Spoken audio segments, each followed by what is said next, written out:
For the breathing bridge, you're gonna need a rolled up t-shirt towel and something to put between your knees. I'm using a foam roller.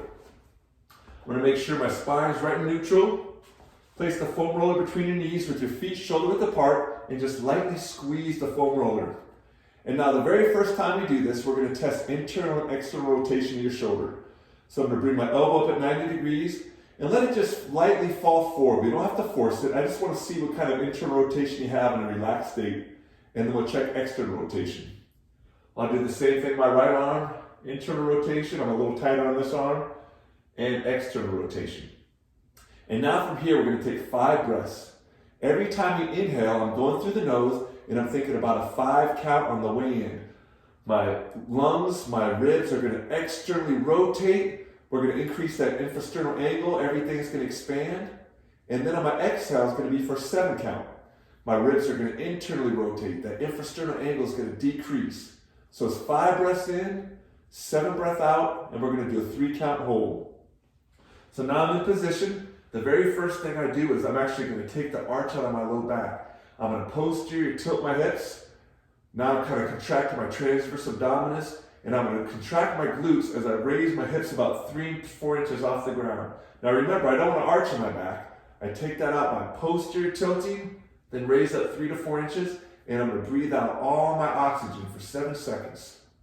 Now think, when I breathe out, those ribs are gonna internally rotate, the infrasternal angle is gonna decrease. After 7, I breathe in for 5. Remember, breathing through your nose. As I breathe in, my ribs externally rotate. Let's go 5 rounds. Breathe out for 7.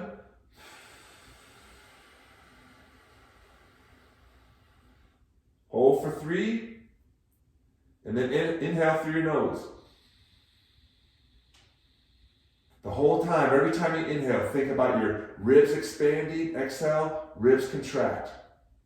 We're gonna go 5 breaths, rest for a minute or 2, and repeat. After the second round of 5 breaths, come back and we'll check our internal and our external rotation again. For the 90-90 FRC mobility exercise, we're gonna have our knee at a 90-degree angle, and our lower leg and our upper leg parallel, and our back knee at a 90-degree angle. And we're gonna hold this position for about 30 seconds, get comfortable with it, and then I'm gonna drive this foot into the ground as hard as I can for 5 seconds, and then I'm gonna raise it up for 5 seconds. I'll do that 3 times, switch sides, and then for the back leg, I'm gonna push this foot in the ground for 5 seconds, and then I'm gonna raise it up for 5 seconds. For the Z stretch, I'm gonna have this hip extended, feeling the stretch of my quad and hip flexor. I'm gonna hold this position for about 30 seconds, and then I'm gonna drive my foot in the ground, but my hand's gonna resist it for 5 seconds. Then I'll release my hand, and I'm gonna squeeze my heel to my hip for 5 seconds. Repeat 3 times. For the banded monster walk, you put your foot in the band, wrap it around both ankles, and then put your right foot through it.